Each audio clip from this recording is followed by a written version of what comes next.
अगर बच्चों का विवाह नहीं होता है, शादी नहीं होती है, तो अपन लोग क्या करते हैं कि भाई एक बेलपत्री का जो पत्ता होता है, उस पत्ते के बीच वाली जो पत्ती होती है, उस पत्ती पर अपन केसर को घिस कर, केसर को घोल कर, उस पत्ती पर अपन केसर का तिलक लगा देते हैं। और केसर का तिलक लगाकर जिसका विवाह नहीं होता, उसकी ये बीच वाली उंगली पर, ये बीच वाली पत्ती को अंगूठे से टच कर कर उसको रख देते।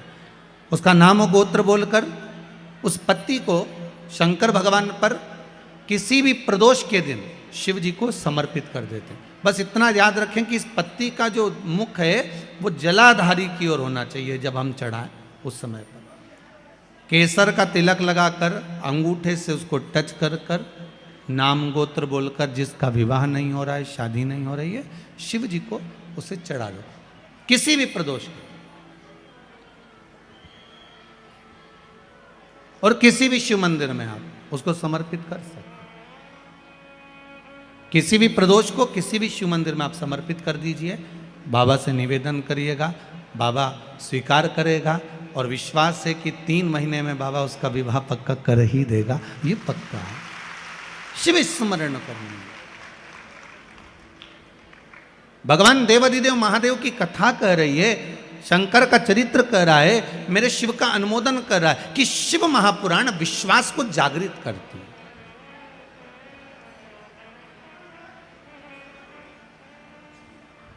शिव महापुराण विश्वास को जागृत करने का कार्य करते हैं। और जब विश्वास की जागृतता हो, जैसे देवऋषि नारद जी ने तप किया, साधना करी, देवऋषि नारद ने खूब तप साधना करी। और जब देवऋषि नारद जी ने तप साधना करना प्रारंभ करा, तप साधना के बल पर देवऋषि नारद ने काम को जीत लिया, कामदेव पर विजय प्राप्त कर ली।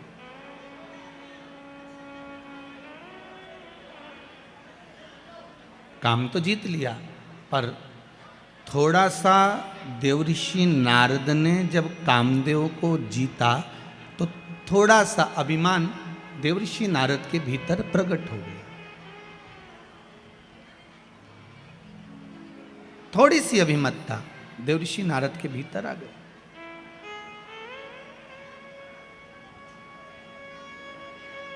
अब कोई बच्चा जब अच्छे नंबर से पास होता है ना, तो सबसे पहले उसी के घर जाता है जिसकी सप्लीमेंट्री आती है, या उसके घर जाएगा जो फेल हो गया। देवऋषि नारद सबसे पहले अगर कामदेव पर विजय प्राप्त करे तो भगवान शंकर के पास गए, क्योंकि काम को जीतने में, कामदेव को जीतने में शंकर भगवान के नेत्र खुल गए थे। कामदेव जलकर भस्म हो गया था, पर शंकर भगवान की समाधि टूट गई थी। भगवान ओघड़दानी की समाधि टूटी है, भगवान शिव की समाधि टूट गई। अब देवऋषि नारद ने जाते से ही सबसे पहले शंकर भगवान के पास में जाकर हर हर महादेव कहा, और हर हर महादेव कहकर शंकर भगवान से कहा। भोलेनाथ जी ने कहा, ओ नारद जी कैसे आना हुआ? नारद जी बोले, आपको मालूम नहीं, मैंने कामदेव पर विजय प्राप्त कर ली। आप जानते नहीं?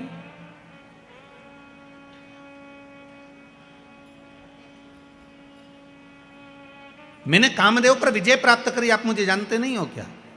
भगवान शंकर ने मन में सोचा कि मेरे को तो मालूम था कि आपने काम पर विजय प्राप्त कर ली, पर शंकर भगवान के सामने देवऋषि नारद ने एक शब्द कह दिया, जिस कामदेव को आप नहीं जीत पाए उस कामदेव को मैंने जीता है। अब शंकर भगवान से कोई पूछे कि तुमने कामदेव को क्यों नहीं जीता, तो शंकर भगवान बोले, भैया ये रिश्तेदारी की बात है, रिश्तेदारी में हारना ही सबसे अच्छा काम होता है। बोलो सही है कि गलत है? अब जब दूल्हा दुल्हन का, बन्ना बन्नी का जब कंकन डोरा छोड़ा जाता है और उनको ऐसे कुछ पटक के पानी में, दूध की थाली में उनसे कहा जाता है इसमें ये सामान पड़ा है ना, उठा। अब बेचारा छोरा जो होता है, लड़का जो होता है, वो तो बेचारा शर्मा शर्मी में रह जाए कि बेचारी अब इसी को उठा लेने दो, दादा तू उठा ले, उठा ले। अब वो तो रह जाए, अब ये नहीं उठाए। तो इसमें ये कैसे कह सकते हो कि छोरा, ये जो है बेचारा सीधा साधा पड़ गया। छोरा सीधा साधा नहीं है, वो तो परिवार को लेकर चलना है, कुटुंब को लेकर चलना है, समाज को लेकर चलना है, इसलिए थोड़ा नम्र बनना जरूरी है। इसलिए उसको मालूम है कि अब मेरे को नम्रता रखना है। शंकर भगवान से कोई पूछे कि तुमने कामदेव को क्यों नहीं जीता, भगवान विष्णु तक ने पूछ लिया था भगवान शंकर से, जब तुमने सबको जीत लिया तो कामदेव को क्यों नहीं जीता। तो शंकर भगवान ने कहा, भगवान नारायण आप तो जानते हो मैं सती का पति हूं, ये रति का पति है। सती और रति एक ही पिता की दो पुत्रियां हैं, सग्गी बहन है, ये मेरा साड़ू भाई है। अगर ये मेरे यहाँ आया था, मैं उठकर नहीं खड़ा होता तो घर जाता, तो हमारी धर्मपत्नी क्या कहती कि तुम मेरे बहन का पति आया और उसका सम्मान नहीं करा। तो रिश्तेदारों के आगे कभी अहंकार की बात नहीं करना, संबंधों की बात नहीं करना। रिश्तेदारों के आगे तो ये से बनकर चलना कि सादर, जैसे कहते ना, 4 लोगों को समझाना सबसे कठिन काम। पहला अपने पड़ोसी को, दूसरा अपनी पत्नी को, तीसरा अपने पति को, उसकी मर्जी पड़ेगी वही करेगा। चौथा अपने पुत्र को। आप दुनिया भर में सबको ज्ञान दे दो, कितना ही समझा दो, पर अच्छे से अच्छा व्यक्ति भी इनको नहीं समझा सकता। वो बेचारा बाहर कितना भी सत्ता दिखाए न, घर जाए ना तो तुरंत कह रहे मेरे से फालतू बात करना मत, समझा दे रही हूँ मैं, तुरंत वो की क्या, इनके कितना ही समझा। शंकर भगवान तक नहीं समझा पाए थे सती मैया को।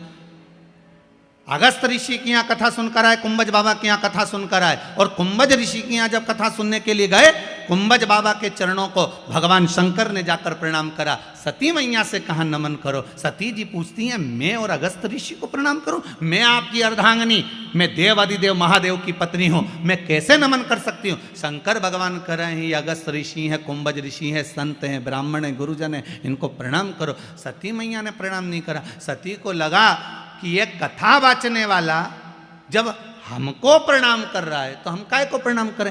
कथा वाचने वाले कुंभज ऋषि ने शंकर और सती को प्रणाम किया था, नमन किया था, क्योंकि अगस्त ऋषि को मालूम है वाचने वाले से बड़ा होता है, जम के बोलो, सुनने वाला।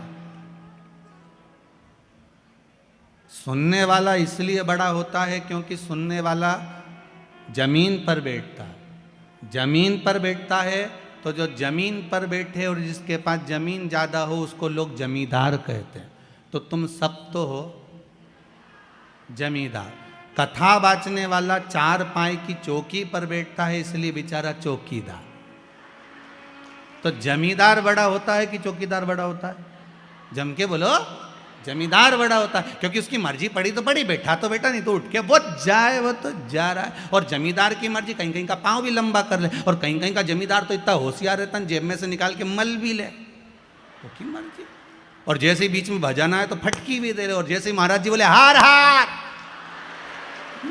वो तो जमींदार है, उसकी मर्जी। पर बेचारा चौकीदार तो जो बैठा पाँव माँव जोड़ के, हाथ पैर जोड़ के कि 3 घंटा एक जगह बैठना है, कथा वाचना है, बस। तो जमींदार बड़ा कि चौकीदार? जमींदार बड़ा। राष्ट्र के 2 चौकीदार हैं, एक भारत की बॉर्डर पर बैठे हैं जिनके हाथ में हथगोले बंदूकें हैं, जो भारत की भूमि की रक्षा कर रहे हैं। और भारत के 2 चौकीदार हैं, एक भारत की बॉर्डर पर बैठे हैं हथगोले बंदूक लेकर, और दूसरे हैं भारत के संत महात्मा कथाकार जो हाथ में रामायण गीता और भागवत लेकर, शिव महापुराण लेकर बैठे हैं। वो भूमि की रक्षा कर रहे हैं, ये सभ्यता और संस्कृति की रक्षा कर रहे हैं। ये भी चौकीदार।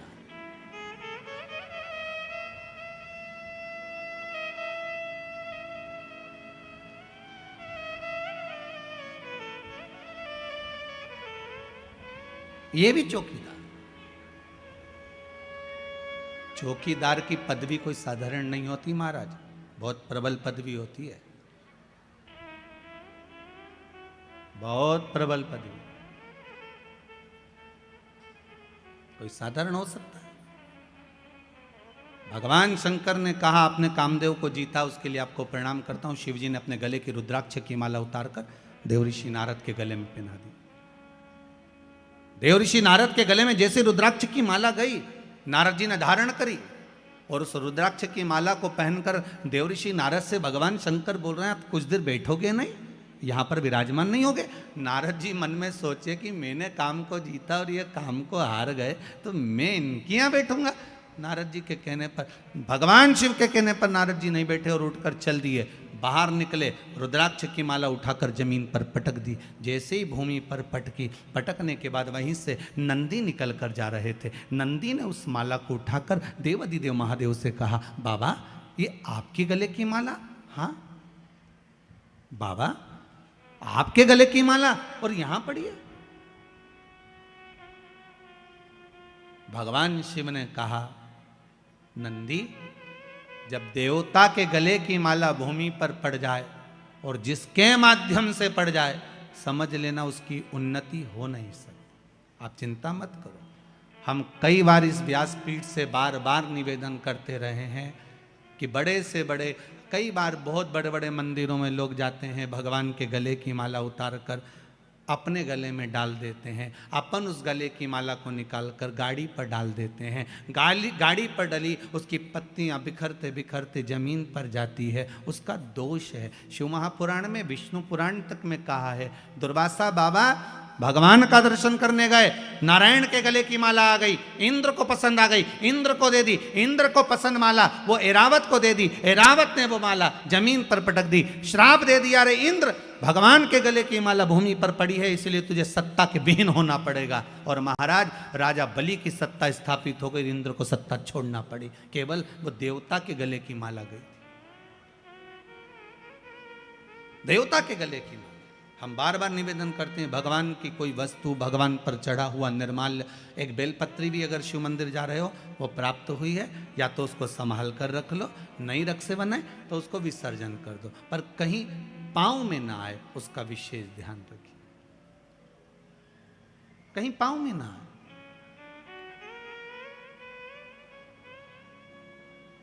भगवान पर चढ़ा, आज देवऋषि नारद ने जो रुद्राक्ष की माला फेंकी है उसका भोग नारद जी को भोगना पड़ेगा। और नारद जी यहां से सीधे जब जाने लगे तो भगवान शंकर ने कहा, सुनो नारद रुको जरा, एक बात और अच्छे से सुनकर जाओ, जो तुमने मुझसे कहा वो महादेव की बात अब ये भगवान विष्णु से मत कहना। नारद जी को लगा एक तो मैं अच्छे नंबर से पास हो गया, ऊपर से कह रहे हैं कि किसी को बताया भी ना जा कि मेरे इतने % आए। भगवान ने खूब समझाया देवऋषि नारद को, पर नारद कहां समझते, कहां समझे। एक विद्वान पंडित अपनी पत्नी से कहे, सुनो कल एकादशी है, व्रत कर लेना। पत्नी विश्वास नहीं करेगी, पहले पड़ोसन से पूछ के आएगी, क्यों तू एकादशी कब कर रही है। वो विद्वान है बेचारा, इतना विद्वान की लोग उससे पूछ रहे हैं, पर वो भी पड़ोसन से पूछ रही, तू बता एकादशी कब करे। सबसे ज्यादा दिक्कत होती है वो हरतालिका तीज के व्रत में, तू कब करेगी। तो हरतालिका तीज का व्रत और माताओं का पूरे मोहल्ले में घूमना, तू कब करेगी, तू कब करेगी। और शंकर जी भी उस दिन इतने व्यस्त रहते हैं, शंकर भगवान से पूछा जाए आज अब कैसे हो, शिव जी बोलते हैं बस मस्त हूँ, पूछो ही मत ही बस। और चारों तरफ से माताएं शंकर जी को घेर लेती हैं, नीचे पाटे पर थाली में शिवलिंग और उसकी पूजन, और पूजन के साथ में फिर शंकर जी पे चढ़ाई हुई सारी वस्तु सब चढ़ाते जा रहे, चढ़ाते जा रहे, चढ़ाते जा रहे। भोलेनाथ जी आराम से बैठे, साथ में पार्वती जी भी बैठी। पार्वती जी बोल रही हैं, भोलेनाथ बहुत कुछ चढ़ा दिया गया है, भजन लग रहा होगा। शंकर जी बोले फालतू बात मत करो, सुबह 4 बजे तक ऐसी बैठी रहो, इसके सिवा आपने को बोलना, अपने को नहीं बोलना, बिल्कुल 4 बजे तक। बहुत अच्छा हुआ कि पोथी में सब कुछ लिख दिया कि ये चीज़ चढ़ाना, नहीं तो इनका मन पड़ता तो कद्दू लेके आ जाती बड़ा सारा, वो भी चढ़ा के चली जाती। बड़ा गजब का। सबसे ज्यादा आनंद शंकर जी से पूछा जाए कौन से दिन आता है, तो शिव जी कहेंगे मुझे हरतालिका तीज बड़ी पसंद है। शिव जी से पूछा वो क्यों, पार्वती जी ने जो तप करा था, साधना करी थी, उपास करा था, व्रत करा था, पार्वती जी ने ऐसा व्रत करा, ऐसा तप करा, ऐसी साधना करी, उस व्रत से मैं बड़ा प्रसन्न हूं। सबसे ज्यादा प्रसन्न मेरे शंकर हरतालिका तीज के दिन होते, सबसे ज्यादा प्रसन्न। और माताओं से निवेदन रहा है, बार बार कहते हैं, आप अगर हरतालिका तीज का व्रत नहीं भी करते हो तो भी 5-6 वृक्ष की 7 वृक्ष की पत्तियों को तोड़कर हरतालिका तीज के दिन शंकर भगवान को समर्पित कर दो। शंकर जी उस व्रत को स्वीकार कर लेते हैं, इतने प्रसन्न हो जाते हैं मेरे देव। शिव की प्रसन्नता है हरतालिका तीज का व्रत। सबसे सरल देव एक ही है, कौन से है? जम के बोलो जरा। देव अधिदेव महादेव, बहुत सरल। बाकी के देवता उनको तो चंदन लगाओ, उपटन लगाओ, कपड़े पहनाओ, आभूषण पहनाओ, ये धराओ वो धराओ, भोग लगाओ। इनके तो कुछ मत धराओ, 1 लोटा पानी, 3 बार ताली, बम बम बोला, अपने घर जाओ। अच्छा, शिव जी के मंदिर में बैठने की भी जगह नहीं होती। राम जी के मंदिर में जाओ तो थोड़ा बैठ जाओ, भगवान विष्णु के मंदिर में जाओ तो बैठ जाओ, शंकर जी के मंदिर में बैठने की भी जगह नहीं होती, क्योंकि लोग पानी इतना ढोल के जाते, साड़ी भी बचा के चलना पड़ती है। तो शिव जी कहते हैं मेरे पास मत बैठो, मेरे पास बैठकर समय बर्बाद मत करो। मेरा ओघड़दानी, मेरा महादेव, देव अधिदेव महादेव कहते हैं, मैं जिसकी आराधना में लगा हूं, शंकर राम की आराधना करते हैं, राम शंकर की आराधना करते हैं। आपसे भी शिव जी कहते हैं आप भी उसकी आराधना में डूब जाओ, समय बर्बाद मत करो। ये समय बड़ा कीमती है, क्यों इसको छोड़ रहे हो, क्यों इसको बर्बाद करो? नारद जी पहुंचे भगवान विष्णु के यहां। भगवान विष्णु से देव ऋषि नारद ने जाकर कहा, श्रीमन नारायण। भगवान विष्णु ने एक बार भी नारद जी से नहीं कहा कि बैठो, क्योंकि शंकर जी ने बैठने का कहा था तो नहीं बैठे थे। तो भगवान विष्णु क्यों बोले कि बैठो? नारद जी ने जाते से ही कहा, प्रभु मैं नारद।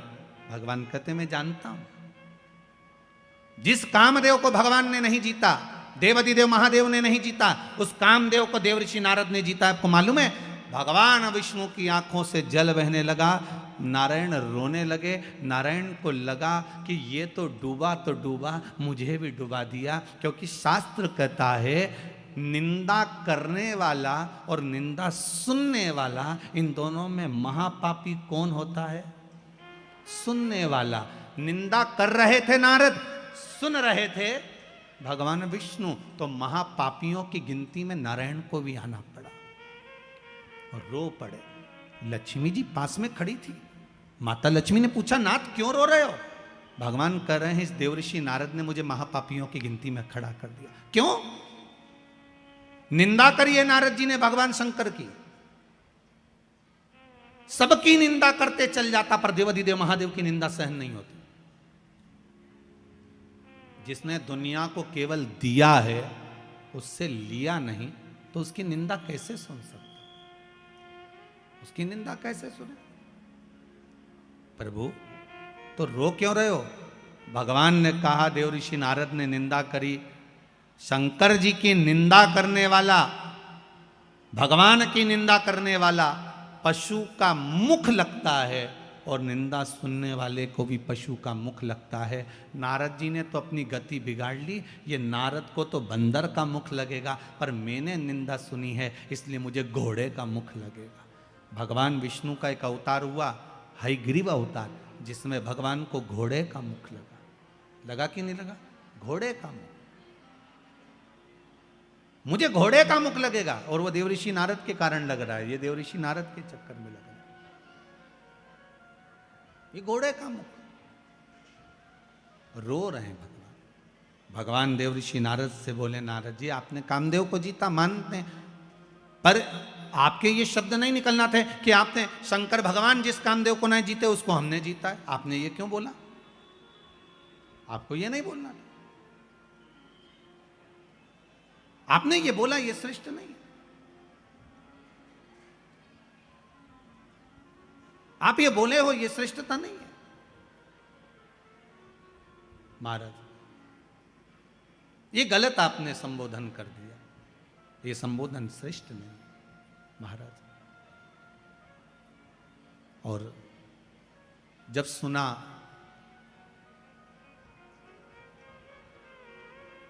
जब श्रवण किया, हमारे बीच में आदरणीय संत महोदय का आगमन हुआ है। एक बार जोरदार ताली बजाकर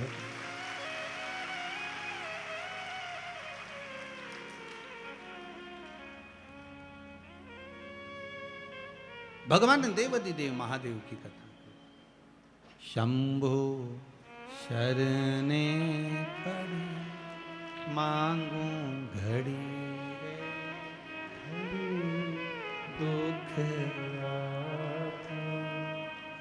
दया करी। अरे वाह, दया करी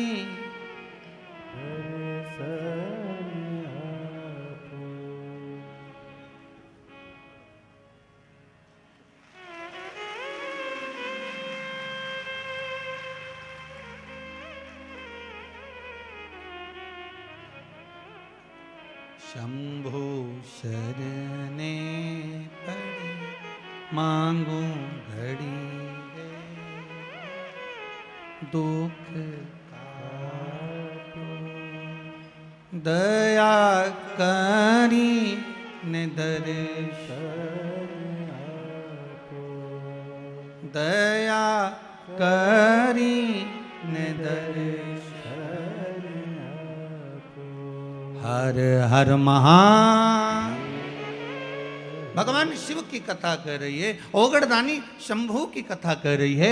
देवर्षि नारद के शब्द सुनकर भगवान विष्णु की आंख में जल भर गए। नारद, अपनी गति तो बिगाड़ी बिगाड़ी, मेरी भी गति आपने बिगाड़ दी। और देवर्षि नारद रास्ते में से गए, वहां एक कन्या के स्वयंवर में पहुंच गए। सील निधि राजा की कन्या का स्वयंवर था, वहीं पर भगवान से रूप मांगा, बंदर का मुख लग गया और देवर्षि नारद का अभिमान टूटा। जाकर चंद्रभागा नदी के तट पर देवर्षि नारद ने तप साधना करी। कौन सी नदी पर पहुंचे? चंद्रभागा।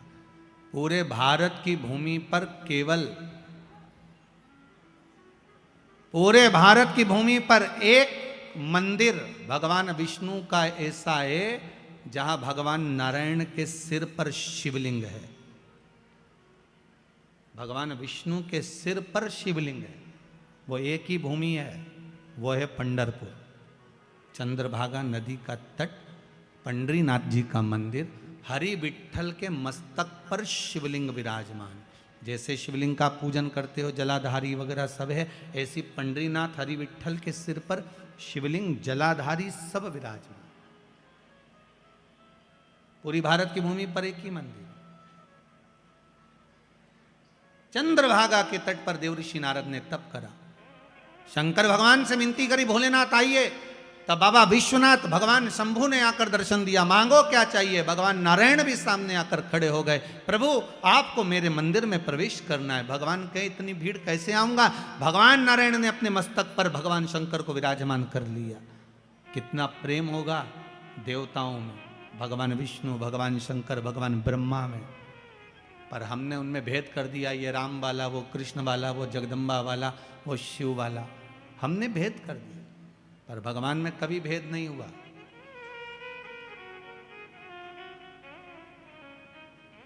भगवान में कभी भेद नहीं। ब्रह्मा विष्णु सदा जानत। ध्यान दीजिएगा, यहाँ शब्द लिखा है, जिनके मन में भेद होता है वो नहीं जान सकते कि ये तीनों एक है। ब्रह्मा विष्णु सदा जानत प्रणवक्षर के ओम अक्षर के यह तीनों एका ओम हर हर हर महादेव। भगवान एक, ना भगवान विष्णु अलग है, ना भगवान ब्रह्मा अलग है, ना भगवान शिव अलग है, तीनों एक है। तीनों में कोई विषमता नहीं है। बस हमारी दृष्टि का भेद हो सकता है। हम जैसा चश्मा लगाएंगे वैसा ही तो हमको दिखेगा। हम पहले भी आपको कहें, काला चश्मा लगाओगे सब काला दिखेगा, लाल चश्मा लगाओगे सब लाल दिखेगा, पीला लगाओगे तो पीला दिखेगा। कामी को कामी नजर आता है, अहंकारी को अहंकारी नजर आता है, तृष्णावान को तृष्णावान नजर आता है, साहूकार को साहूकार नजर आता है, बेईमान को बेईमान नजर आता है, ईमानदार को ईमानदार नजर आता है, धर्मात्मा को धर्मात्मा नजर आता है, पुण्यात्मा को पुण्यात्मा नजर आता है, संत को संत, भगवंत को भगवंत नजर आता है, साधु को सब साधु नजर आते हैं। आपकी दृष्टि जैसी होगी सामने की सृष्टि वैसी ही नजर आएगी। संत तुकाराम जी को रात्रि में नींद नहीं आ रही थी, दरवाजे के बाहर जाकर बैठ गए थे। वहां से 4 चोर चोरी करने जा रहे थे। तुकाराम जी को लगा इतनी रात को ना जाने किसको कौन सा काम अड़ गया, चलो मैं इनकी हेल्प कर देता हूं। संत थे, सब संत नजर आ गए, साधु को सब साधु नजर आ गए। संत तुकाराम जी उनकी हेल्प करने के लिए, उनको सहयोग करने के लिए उनके पीछे जाने लगे। चोरों ने विचार करा तुकाराम आ रहा है, किसी को बता देगा। एक चोर ने कहा चिंता मत करो, अपनी टोली में शामिल कर लो। अपनी टोली में? हाँ। चारों ने कहा सुनो तुकाराम, हमारे साथ चल रहे हो, चलो, मना नहीं है, आधा आधा तुमको भी दे देंगे। तुकाराम जी को लगा कि इनका जो काम होगा आधा मुझे दे देंगे। अच्छा, हेल्प कर दूंगा, फ्री तो बैठा हूं रात को, करना क्या, आधी रात को फ्री तो हूं, चलो। तुकाराम जी जैसे ही गए तो चारों के चारों चोर एक सेठ जी के घर में घुसने लगे, प्रवेश करने लगे। तुकाराम जी बोले मैं चलूं काम करने के लिए। इतने में चोर बोले तुम नए नए हो, तुमको मालूम नहीं है, तुम यहाँ खड़े रहो, अभी आधे घंटे में हम बाहर आ रहे हैं, तुम्हारा हिस्सा तुमको देंगे। तुकाराम जी को लगा कि काम का हिस्सा है, मुझे देंगे। अब ये चोर तो अंदर गए, 1 घंटा हो गया निकल के नहीं आए, 2 घंटे हो गए नहीं आए। तुकाराम जी को लगा कि ये वही सेठ जी का घर है जहाँ रोज शिव महापुराण की कथा होती थी, ये वही सेठ जी का घर है जहाँ रोज रामायण गीता होती, भगवान का भजन होता। ये चारों की चारों तो भजन में बैठ गए और मुझे यहाँ छोड़ गए। मैं भी कितना पागल कि यहाँ खड़ा हूँ, अंदर जाता हूँ। और संत तुकाराम जी जैसे ही अंदर गए, अंदर जाकर उन्होंने जो भगवान का दर्शन करा, एक फोटो दिख गया उनको, फोटो में हरि विट्ठल दिख गए। तुकाराम जी ने जेब में से करताल निकाली, निकालते से बजाने लगे विट्ठल विट्ठल विट्ठल। जैसे ही करने लगे, चारों की चारों चोरों ने सोचा तुकाराम अंदर आ गया, चारों कोई पलंग के नीचे, कोई ऊपर छुप गए। इतने में सेठ जी के नेत्र खुल गए, सेठ जी बाहर आए, गुरुदेव आप आए हो। जिस गुरु को बुलाने के लिए मेरी जिंदगी लग गई, वो गुरु आज तक मेरे घर पर नहीं आया, आज आधी रात को मेरा गुरु मेरे दरवाजे पर आया। गुरुदेव आप आए हो, मैं अभी पानी लेकर आता हूं। और सेठ जी भागे पानी लेने के लिए। पानी लेने जैसे सेठ जी गए, वैसे ही वापिस लौट कर आ गए, पानी नहीं लाए। और लेने गए थे पानी, वापिस आए और आते से पूछा गुरुदेव आप तो कभी अकेले नहीं जाते थे, आज अकेले कैसे आ गए गुरुदेव। संत तुकाराम जी बोले कौन बोलता है अकेले आए, 2 पलंग के नीचे 2 ऊपर हैं, कहा किसने कि अकेले आए, 2 नीचे 2 ऊपर। चोरों ने सोचा ये तो जूते खिलवाएगा, अब तो निकलो बाहर। चारों बाहर निकल के तुकाराम जी के पास खड़े हो गए। सेठ जी गए जल लेने, पानी पिलाया, अंदर गए श्रीफल लाए 5 माला लाए, 5 स्वर्ण की मुद्रा लाए, 5 को दी, प्रणाम करा। प्रणाम कर कर तुकाराम जी से कहा गुरुदेव ऐसी कृपा और करना, आते रहना। तुकाराम जी बोले वो तो इनकी कृपा है जो हम यहाँ आ गए, नहीं तो हम कैसे आते। इतने में तुकाराम जी वापस बाहर निकलने लगे। सेठ जी ने चारों चोरों के चरण पकड़ लिए, भैया बड़ी करुणा करी आपने जो हमारे गुरुजी को लेकर आ गए।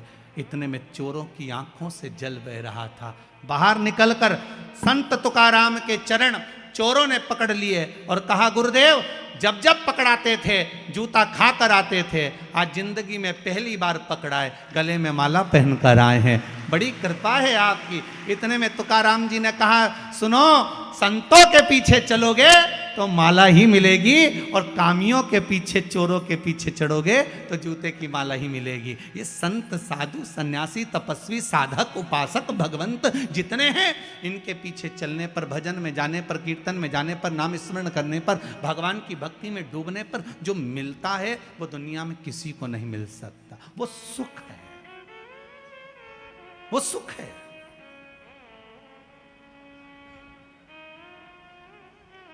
वो सुख कहीं नहीं मिल सकता। मैं कहने में पीछे नहीं हटूंगा। आदरणीय श्री कैलाश जी विजयवर्गीय जी विराजमान हैं, कहीं मेंदोला जी भी बैठे होंगे, श्रीरमेश जी मेंदोला। कहने में पीछे नहीं हटूंगा, आपके क्षेत्र के जितनी भी विधानसभाएं होंगी इस इंदौर क्षेत्र के अंतर्गत,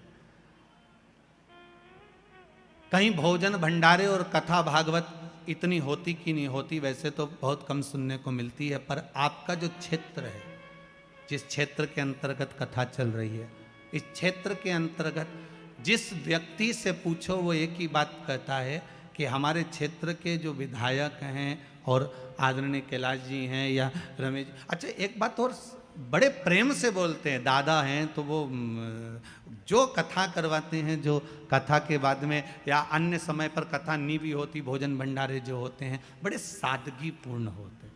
और उस सादगीपूर्ण भंडारे में एक भंडारे ने विश्व रिकॉर्ड तोड़ा है। हमें तो उस भंडारे में नहीं पहुंचा था, पर खबर पूरे भारत में है, वो है पितृ पर्वत पर श्री हनुमान जी के विराजमान होने का। उस भंडारे ने शायद विश्व रिकॉर्ड तोड़ दिया, सारे रिकॉर्ड तोड़ दिए। और एक ऐसा तीर्थ इंदौर नगर को दिया है, जीव रहे ना रहे, हम रहे ना रहे, परंतु वो तीर्थ अजर और अमर हो गया।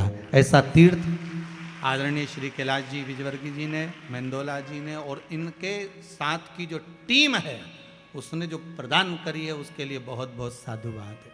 वो बहुत बहुत अच्छी एक पहल और एक आनंद, बाबा की कृपा सुख देने के लिए। और हो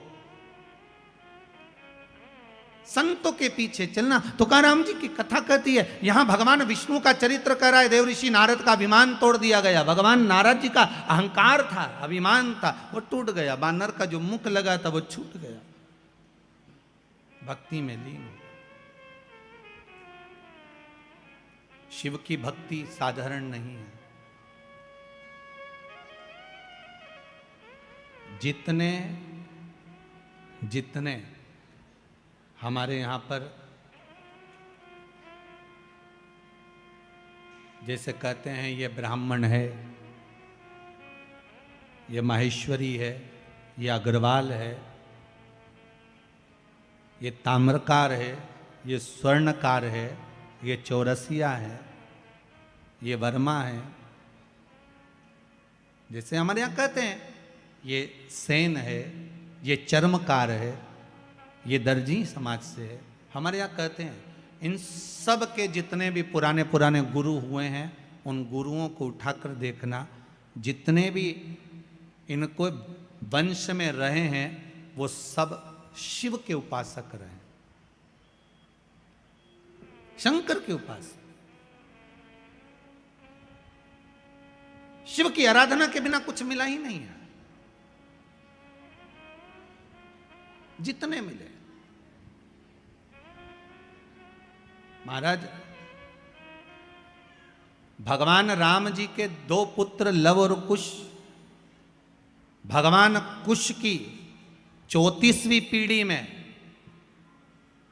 भगवान कुश की 34वीं पीढ़ी में श्री अग्रसेन महाराज का जन्म हुआ था, जिससे अग्रवाल समाज की वंश की उत्पत्ति माना गया। 34वीं पीढ़ी में। और श्री वल्लभ सेन जी जो श्री अग्रसेन जी महाराज के पिता हैं,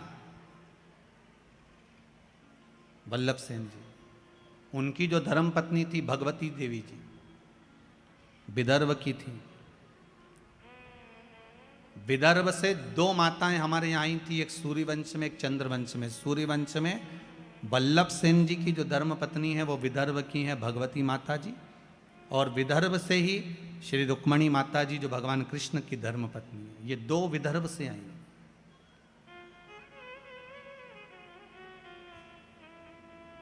सिरसा हरियाणा से, प्रतापगढ़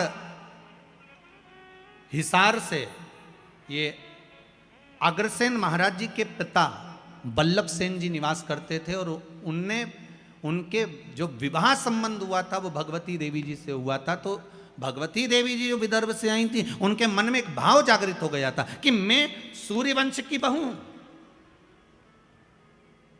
राम जी के वंश में 34वीं पीढ़ी में, कुश के अंतर्गत 34वीं पीढ़ी में हमारा जन्म हुआ है, हम यहां आए हैं, क्यों ना राम जैसा पुत्र मेरे घर में उत्पन्न होना चाहिए। तो उन्होंने वल्लभ सेन जी से निवेदन करा था कि मेरे गर्भ से जो संतान हो वो भगवान की भजन करने वाली और जगत का कल्याण करने वाली हो, ऐसी कोई संतान हो। तो भगवती देवी जी ने जब अपने पति वल्लभ सेन जी से निवेदन करा तो वल्लभ सेन जी ने कहा एक काम करना, शिव की आराधना करना, शंकर का भजन करना। और वल्लभ सेन और माता भगवती देवी ने दोनों ने जब शंकर की आराधना करी, स्वयं शंकर भगवान ने आकर कहा कि तुम्हारे गर्भ में जो बालक होगा वो राम जैसा ही कीर्तिवान होगा, कोई साधारण नहीं हो सकता। और मां भगवती के गर्भ से जो बालक हुए वो अग्रसेन जी हुए। और एक बात का स्मरण आपके जीवन में रहे, जैसे मां अहिल्या ने हर पल, माता अहिल्या हर पल शंकर जी को साथ लेकर चलती थी, ऐसे ही अग्रसेन महाराज जब जब किसी काम से, जैसे हिसार के अंतर्गत जब पानी नहीं गिरा तो उन्होंने शंकर का अनुमोदन करा और शिव भगवान प्रकट होकर उनके लिए जल वृष्टि कर गए। देखो हमारे यहाँ के जितने जितने पूर्व में चाहे राजा रहे, महाराजा रहे, संत रहे, साधु रहे, ये शिव के उपासक रहे। आपसे भी निवेदन है, संपूर्ण जितने भी लोग इस पावन कथा को सुन रहे हैं, एक बूंद भी अगर जल की शिव पर समर्पित होती है तो उसका फल आपके खाते में लिखा जाता है, अलग नहीं जाता। हाँ ये जरूर है, थोड़ा समय लगता है, दुख आया है, पूर्व के कर्म के अनुसार आया है, तो थोड़ा दुख काटने में समय तो लगता है। पर आप बाबा से रोज निवेदन करो ना, रोज भजो श्री शिवाय नमस्तुभ्यं, श्री शिवाय नमस्तुभ्यं, श्री शिवाय नमस्तुभ्यं। भगवान से रोज प्रार्थना करो। भोला सब दुख काटो, ओ भोला सब दुख काटो, शिव शंकर जपूं तेरी माला, भोले बाबा जपूं तेरी माला, भोला सब दुख काटो मारा, ओ भोला सब दुख काटो मारा। भगवान देव ऋषि नारद का अहंकार गया, समय आया, ब्रह्मदेव से भगवान नारायण ने कहा ब्रह्मा जी आप सृष्टि की लीला आगे बढ़ाओ। ब्रह्मा जी सृष्टि की लीला आगे बढ़ाने वाले थे, तो ब्रह्मा जी के मन में एक भाव उत्पन्न हो गया। ब्रह्मा जी ने कहा, देवाधिदेव महादेव के लिए संशय उत्पन्न हुआ ब्रह्मा जी के मन में, और भगवान विष्णु से कहा कि प्रभु, भगवान नारायण से कहा ब्रह्मा जी ने कि मैं आपका पुत्र हूं, पर हे नारायण आपके पिता का नाम क्या है? भगवान विष्णु ने कहा मेरे पिता शिव है, शंकर। शिव महापुराण में लिखा है, लिंग पुराण के अंतर्गत वर्णन आता है, नर्मदा पुराण में वर्णन आता है, शंकर भगवान ने अपनी जंगा और हस्त कमल पर अमृत का छींटा दिया था। जब देवता अमृत भाग लेकर आए थे तो वो अमृत का छींटा दिया, और ये अमृत कोई एक बार प्रकट नहीं हुआ है, ये अमृत कई बार प्रकट हुआ। उस अमृत के छींटे से उतार कर एक पुरुष की उत्पत्ति हुई थी, वो भगवान विष्णु थे। ये शिव महापुराण में लिखा है। भगवान विष्णु ने अपने शरीर पर जल का सींचन करा था, चारों तरफ जल जल कर दिया था, उस पर आयन करने के कारण भगवान का नाम नारायण पड़ गया। ये शिव महापुराण कहते हैं। तो भगवान विष्णु ने कहा मेरे पिता शंकर, भगवान शिव, आपके पिता शंकर? हाँ। शिव कैसे हैं? भगवान विष्णु ने कहा ये सामने पर्वत है, अपन इसको घुमाते हैं, प्रकट करते हैं शंकर भगवान को। दोनों ने मिलकर जो पर्वत को घुमाना प्रारंभ करा, उसमें से एक लिंगायत आकृति प्रकट हो गई। जैसे ही लिंगायत आकृति प्रकट हुई भगवान शंकर के सामने, जैसे ही भगवान विष्णु के सामने लिंग प्रकट हुआ, लिंग प्रकट होते से ही भगवान शंकर ने कह दिया, नारायण मैं सामने प्रकट हो गया हूँ, मांगो तुम्हें क्या चाहिए। भगवान विष्णु कहते हैं, मैंने मांगने के लिए आपको प्रकट नहीं करा, मैंने तो केवल आपको नमन करने के लिए ब्रह्मा जी को आपका स्वरूप दिखाना था कि मेरा पिता कैसा है, उसको बताना था, इसलिए प्रकट किया। अच्छा, हाँ,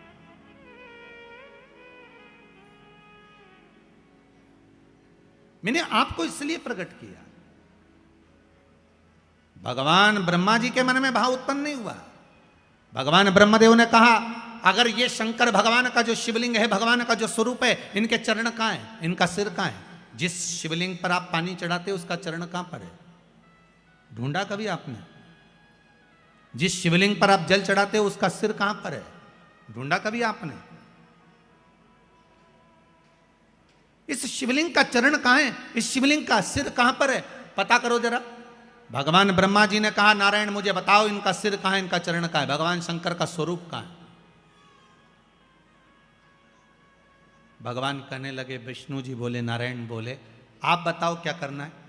भगवान ब्रह्मा जी ने कहा, एक काम करो, मैं जाता हूं शिवलिंग के सिर पर, आप जाइए शिवलिंग के चरण पर।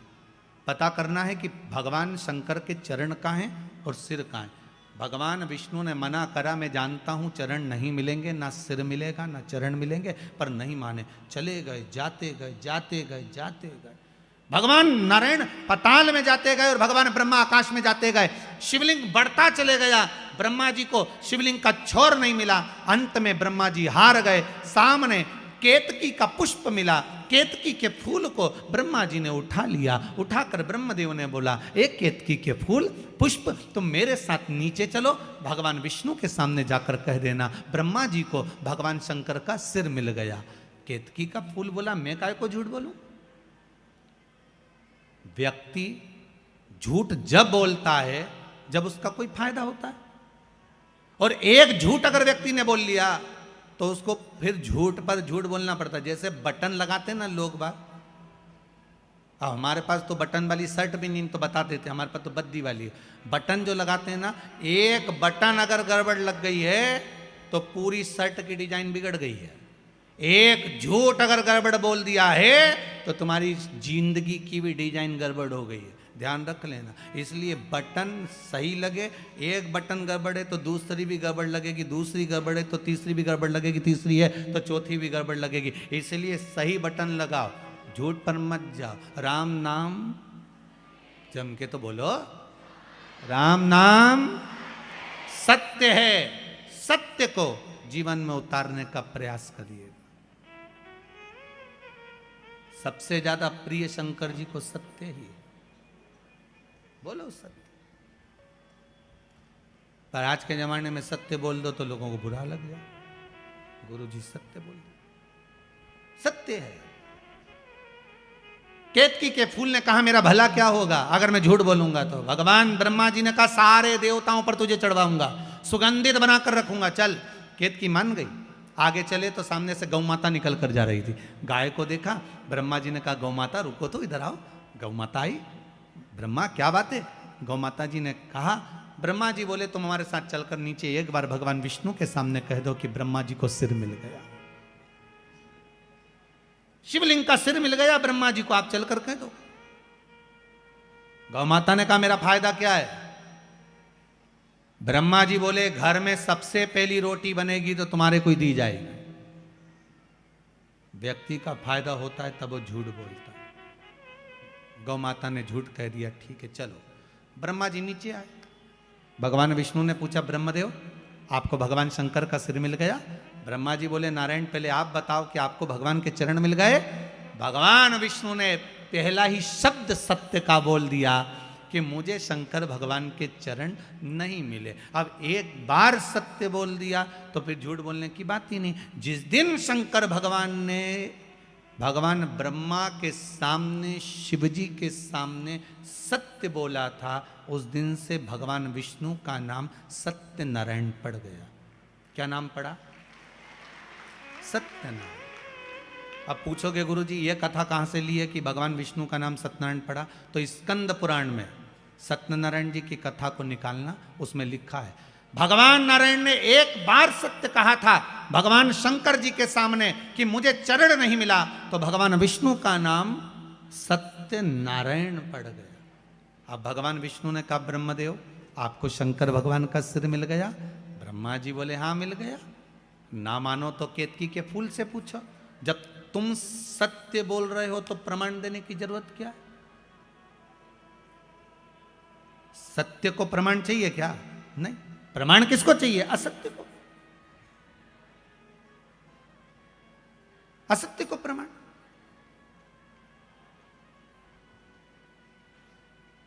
सती माता ने झूठ बोल दिया था, एक झूठ माता सती ने शिव जी के सामने कर दिया था, मैंने कोई परीक्षा नहीं ली। शंकर जी जान गए ये परिवार तोड़ देगी। परिवार कब टूटता है? अच्छे अच्छे संबंध कब खत्म हो जाते हैं? व्यक्ति के सारे अच्छी मित्रता, संबंध, प्रेम कब खत्म हो जाता है? जब व्यक्ति झूठ बोल जाता है, असत्य बोलना।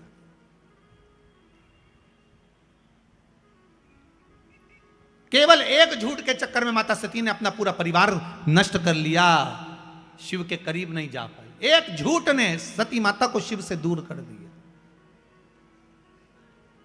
असत्य बोल दी। अब आज माता भगवान ब्रह्मा जी ने कहा मेरे को भगवान विष्णु का, भगवान शंकर का सिर मिला है।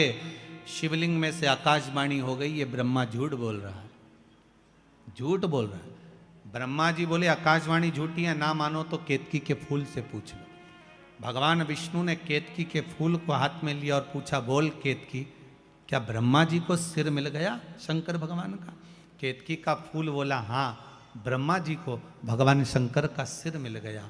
भगवान शिव जी की आकाशवाणी हो गई केतकी के पुष्प। तू झूठ बोल रहा है? हे केतकी के पुष्प, मैं तुझे श्राप देता हूं, सारे देवताओं पर तू चढ़ेगा पर शंकर पर कभी नहीं चढ़ेगा।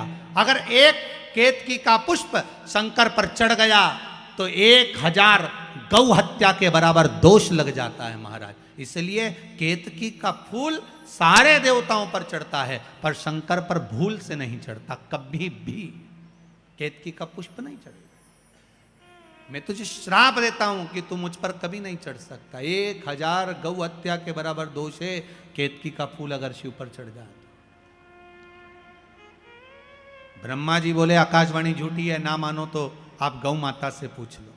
बोलो गौ माता क्या भगवान ब्रह्मा को भगवान शंकर का सिर मिल गया? बोलो आप। गौ माता बोली हाँ सिर मिल गया ब्रह्मा जी को भगवान शंकर का। फिर आकाशवाणी हो गई है गौ माता झूठ बोल रही है।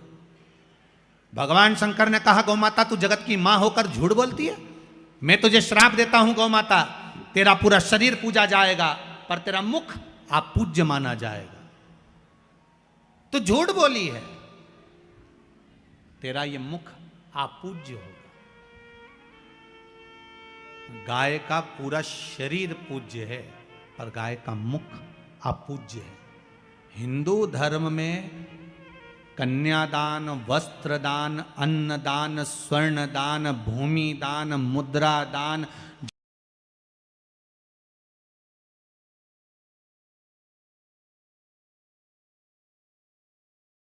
पकड़कर करना पड़ता है, गाय के आगे से कभी गौदान। मेरी प्रीत ना टूटेगी भोले बाबा से, मेरी प्रीत ना टूटेगी।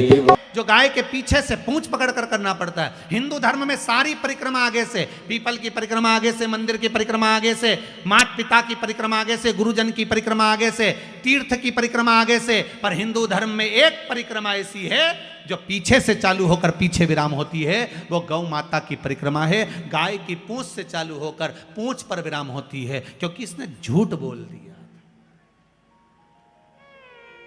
और केवल एक बार झूठ नहीं बोला है गौ माता ने, 2 बार बोला।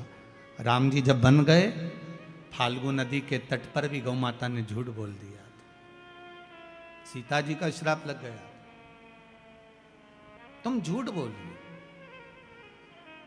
इसीलिए हमारे हिंदू धर्म में ऐसा नियम है, गौ माता के लिए अलग से पात्र रखा जाता है। पहले अगर आप लोग राजस्थान साइड में कभी गए होंगे, मारवाड़ में कभी गए होंगे, तो आप लोगों ने ध्यान दिया होगा, घर के बाहर पत्थर का इतना बड़ा कुंडा रखा रहता था। उस कुंडे में भोजन ले जाके डालते थे, गाय उसे खाती थी। घर के पात्र को झूठा नहीं करने देते थे, घर के पात्र को झूठा नहीं करने देते थे, क्योंकि वो पात्र अगर गौ माता झूठा कर देती थी, फिर उसमें गंगा जल भर कर रखो, 7 बार अग्नि में तपाओ, फिर 3 बार गंगा जल भर कर रखो, तब वो पात्र घर में कार्य लेते थे, पर भगवान की सेवा में नहीं जाता था, क्योंकि झूठ बोली है, झूठ बोला है।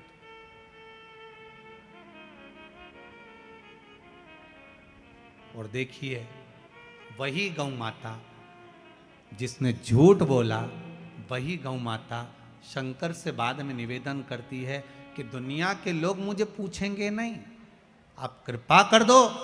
शंकर भगवान ने कहा तू क्यों चिंता करती है गौ माता, भले तू झूठ बोल ली, पर मैं शिव हूं, मेरे को लोग ओघड़ी कहते हैं, चिंता मत कर, मेरा एक जन्म तेरे गर्भ से होगा। गौ माता तेरे गर्भ से जन्म लूंगा, तू क्यों चिंता करती है।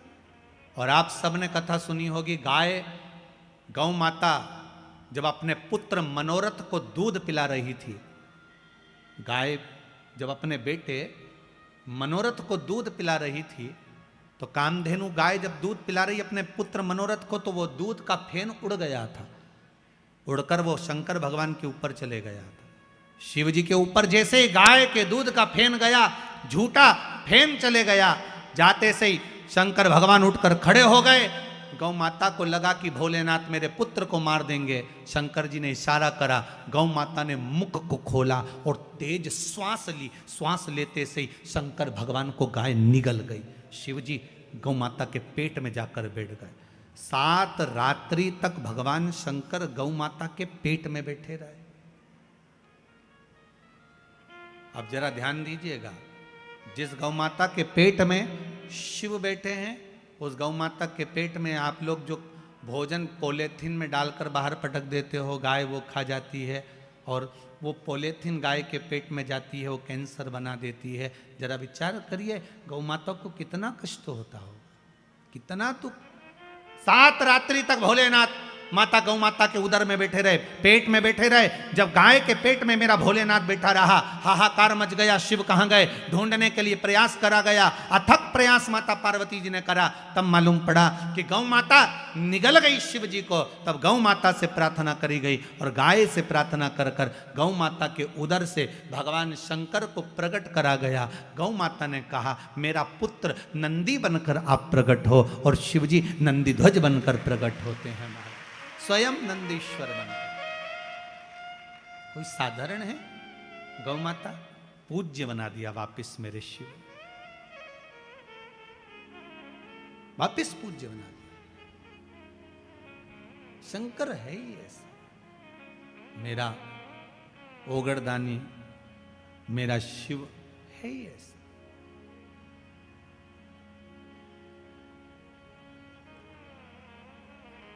बेलपत्री में ये जो 3 पत्तियां होती हैं, कभी कभी 5 पत्ती की भी बेलपत्र होती है, कभी कभी 6 पत्ती की भी होती है, 4 पत्ती की भी होती है। उस बेलपत्र का बड़ा महत्व होता है महाराज जी। 4 पत्ती की अगर बेलपत्र मिल जाए तो महाराज जो लकवे वाला शरीर होता है, जिसके शरीर में लकवा लग जाता है, उस लकवे के शरीर वाले के लिए 4 पत्ती की बेलपत्र शंकर भगवान पर समर्पित कर कर अवधूतेश्वर महादेव के नाम से 7 लोटा पानी, 7 कलश, पीले चंदन का जल शिव जी को चढ़ाया जाता है। 4 पत्ती की बेलपत्र को वापस उठाकर लाते हैं, उसको धोकर जो लकवे का शरीर वाला मरीज होता है, धीरे धीरे उसको चूर कर उस बेलपत्र को खिलाना प्रारंभ कर देते हैं। धीरे धीरे शरीर उसका काम करने लगता है। जिसको लकवा लगा हो वो प्रयोग कर सकता। इसी बेलपत्र की जो नीचे की 2 पत्तियां होती हैं, इन 2 पत्ती के लिए पहले भी वर्णन करा, इन पत्र में भी है।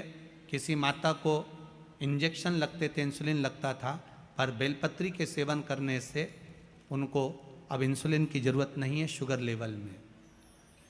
बेलपत्री की जो पत्ती होती है, नीचे की दोनों पत्तियां, इस पर केसर से आप चंदन का तिलक, केसर का तिलक लगा लें। और भगवान शंकर का जो शिव जी के 13 बच्चे हैं, शंकर जी के कितने बच्चे हैं? 13। उन 13 बच्चों में शंकर जी की 5 लड़कियों का नाम ले। जया, जम के बोलिए, जया, विषहरा, श्यामली बारी, दौतली और देव। ये शंकर जी की 5 लड़कियां। इन 5 लड़कियों का नाम लेकर एक एक बेलपत्र को शिव जी पर समर्पित करना प्रारंभ कर दें। 5 या 7 बेलपत्र ले लें, उसको समर्पित कर दें, उसको लेकर आए। जब बेलपत्र शुगर वाला व्यक्ति या बीपी वाला व्यक्ति या थायराइड वाला व्यक्ति खाए तो एक एक बेलपत्र सबसे पहले नीचे की पत्ती को तोड़ ले, जो नीचे की 2 पत्तियां, इसको तोड़कर खाना प्रारंभ करे। फिर आखिरी में ऊपर की पत्ती को खाए। 3 दिन लगातार कर कर देखिए, शुगर लेवल में आ जाएगी। अभी तो कथा चल रही है, आज तो दूसरा ही दिन हुआ है, खाकर तो देखो, 4 दिन तो हम भी यहीं हैं, तो शुगर लेवल में आपको मिलेगी। शिव का स्मरण करिए। पर शंकर भगवान की 5 लड़कियों के नाम मत भूलना। पहली, जम के बोलो जरा, जया। दूसरी, विषहरा। तीसरी, श्यामली बारी। चौथी, दौतली। और 5वीं, देव। ये शंकर भगवान की 5 लड़कियां हैं जो औषधि का काम करती हैं। शिव जी की ये 5 लड़कियां औषधि प्रदान करती, साधारण नहीं है। मेरा शिव औषधि। भोलेनाथ से निराला यहां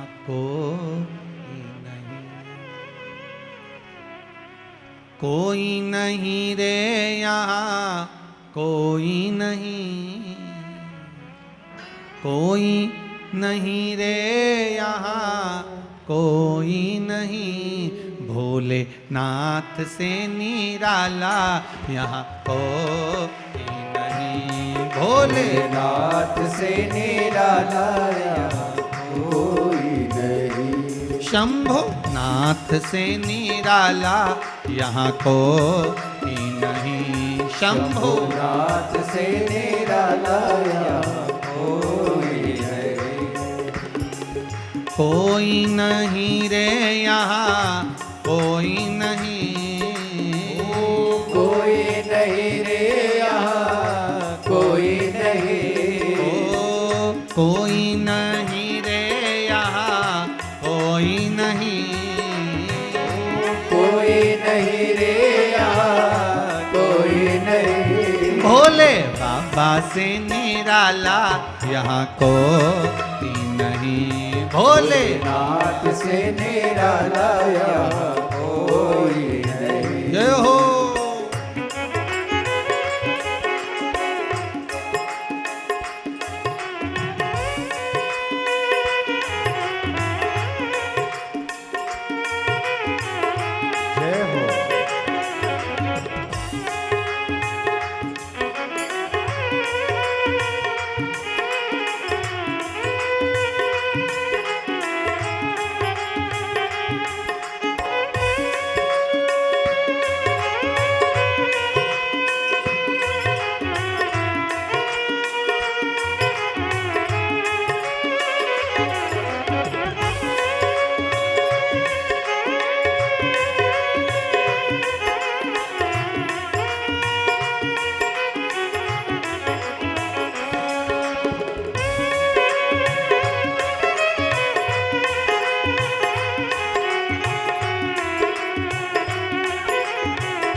शिव का डमरू डम डम बोले, अगम निगम के भेद ये खोले। शिव का डमरू डम डम बोले, अगम निगम के भेद ये खोले। शिव का डमरू डम डम बोले, अगम निगम के भेद ये खोले। शिव का डमरू डम डम बोले, अगम निगम के भेद ये खोले। ऐसा डमरू बजाने वाला कोई नहीं, ऐसा डमरू बजाने वाला कोई नहीं। ऐसा डमरू बजाने वाला कोई नहीं, ऐसा डमरू बजाने वाला कोई नहीं। भोलेनाथ से निराला यहाँ कोई नहीं। भोलेनाथ से निराला यहाँ कोई नहीं। शंभोनाथ से निराला यहाँ कोई नहीं। शंभुनाथ से निराला यहाँ कोई नहीं। जय हो।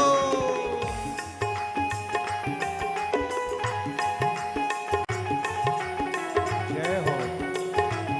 जितने बाहर वाले गेट जय के पास हो। खड़े हैं वो भी दोनों हाथों से ताली बजाते हो, जय हो।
जब जब करमट बदले, पाप चमकते अगले पिछले। काया जब जब करवट बदले, पाप चमकते अगले पिछले। काया जब जब करमट बदले, पाप चमकते अगले पिछले। काया जब जब करवट बदले, पाप चमकते अगले पिछले। ऐसा जोग जगाने वाला कोई नहीं, ऐसा जोग जगाने वाला कोई नहीं। ऐसा जोग जगाने वाला कोई नहीं। ऐसा जोग जगाने वाला कोई नहीं। भोलेनाथ से निराला जय हो। यहाँ कोई नहीं। भोलेनाथ से निराला यहाँ कोई नहीं। शंभुनाथ से निराला यहाँ कोई नहीं। शंभुनाथ से निराला यहाँ कोई नहीं। ओ कोई नहीं रे यहाँ कोई नहीं। ओ कोई नहीं रे यहाँ कोई नहीं। ओ कोई नहीं रे यहाँ कोई नहीं। कोई नहीं रे यहाँ कोई नहीं। भोलेनाथ से निराला हो। यहाँ कोई नहीं। भोलेनाथ से निराला यहाँ कोई नहीं। भोले बाबा से निराला यहाँ कोई नहीं। भोलेनाथ से निराला यहाँ कोई नहीं। भोलेनाथ से निराला यहाँ कोई नहीं। भोलेनाथ से निराला यहाँ कोई नहीं। शंभोनाथ से निराला यहाँ कोई नहीं। शंभुनाथ से निराला यहाँ कोई नहीं। हर हर महा। भगवान शिव की कथा कह रही है। शिव ओघड़ दानी, त्रिकालदर्शी, कैलाशी, अविनाशी शिव। ब्रह्मा जी के सामने, भगवान शिव की साक्षी में, भगवान नारायण के सम्मुख में झूठ बोल दी है गौ माता। गाय ने झूठ बोल दिया। अब आकाशवाणी कर रही है, ये गाय माता झूठ बोल रही है, ये झूठ कर रही है। ब्रह्मा जी बोले ये आकाशवाणी झूठी है, ये आकाशवाणी जो हुई है ये झूठी है। क्रोध आ गया। महाराज शिव महापुराण की कथा कर रही है। जैसे ही सुना कि आकाशवाणी झूठी है, भगवान शंकर भगवान को क्रोध आ गया और शिव को क्रोध आया और भोलेनाथ जी ने उसी समय भोलेनाथ जी ने अपने चरण का नख तोड़ा और पैर का नख तोड़कर